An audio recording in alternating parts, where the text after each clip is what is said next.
Hi friends, ഒരു 11.5 cent സ്ഥലവും 2 ബെഡ്റൂമൊക്കെയുള്ള നല്ലൊരു വീട് നമുക്കൊന്ന് പരിചയപ്പെടാം. അപ്പോൾ ഈ വീടുള്ളത് വയനാട് ജില്ലയിലാണ്, കോളിയാടി എന്ന് പറയുന്ന സ്ഥലത്താണ്.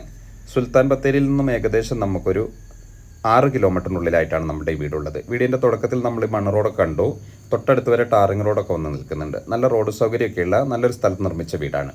അപ്പോൾ ഈ വീട് നമുക്ക് ഒറ്റ നോട്ടത്തിൽ വാർക്ക വീട് പോലെയാണ് തോന്നുന്നത്. ഇതൊരു ഷീറ്റിട്ട വീടാണ്. 2 ബെഡ്റൂം 2 ബാത്റൂമൊക്കെ ഉള്ളൊരു വീടാണ്. നല്ലൊരു നിരന്നൊരു 11.5 സെൻറ്റ് സ്ഥലമാണ്. വീടിൻ്റെ സൈഡ് ഭാഗത്തുള്ള കാഴ്ചകളൊക്കെയാണ് നമ്മളിങ്ങനെ കാണുന്നത്. അപ്പോൾ ഈ സ്ഥലത്ത് അത്യാവശ്യം ഒരു വീട്ടിലേക്ക് വേണ്ട എല്ലാ സംഭവങ്ങളും ഈ സ്ഥലത്തുണ്ട്. നല്ല കായ്ക്കുന്ന തെങ്ങുകളുണ്ട്, കവുങ്ങുകളുണ്ട്, അതുപോലെ തന്നെ നല്ല പൂത്ത് നിൽക്കുന്ന മാവുകളൊക്കെ കാണാം. അതുപോലെ പ്ലാവ് കാണാം, വാഴയുണ്ട്, അതുപോലെ പേര, അങ്ങനെ ഒരു വീട്ടിലേക്ക് അത്യാവശ്യമുള്ള എല്ലാ സംഭവങ്ങളും ഈ 11.5 സെൻറ്റ് സ്ഥലത്തുണ്ട്. വീടിൻ്റെ സൈഡ് ഭാഗത്തുള്ള കാഴ്ചയൊക്കെയാണ് നമ്മളിങ്ങനെ കണ്ടുകൊണ്ടിരിക്കുന്നത്. വെള്ളത്തിന് അതുപോലെ നല്ലൊരു ഓപ്പൺ കിണറാണ്. ശുദ്ധമായ വെള്ളം, ഇഷ്ടം പോലെ വെള്ളമൊക്കെയുള്ള നല്ലൊരു ഓപ്പൺ കിണറൊക്കെ നിങ്ങൾക്കിങ്ങനെ കാണാം.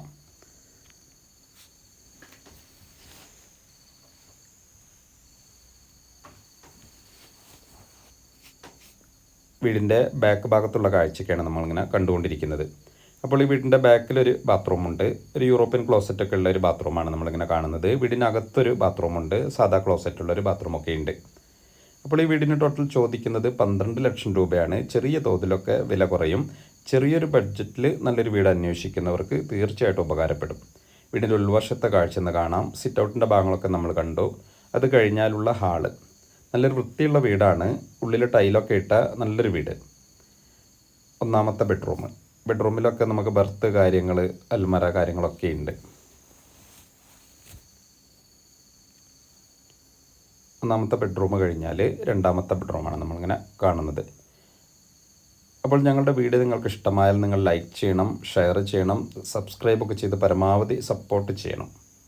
ഈ രണ്ടാമത്തെ ബെഡ്റൂം കഴിഞ്ഞാൽ പിന്നെ കിച്ചൻ്റെ ഭാഗങ്ങൾ. കിച്ചണിൽ നമുക്കിതാ നല്ല പുകയില്ലാത്ത അടുപ്പുണ്ട്, അതുപോലെ പാത്രങ്ങൾ വയ്ക്കാനുള്ള അലമറയുണ്ട്, ബർത്ത്, സ്ലാബ് കാര്യങ്ങളൊക്കെ ഉണ്ട്. ഉള്ളിലെ ബാത്റൂമാണ് നമ്മൾ കാണുന്നത്.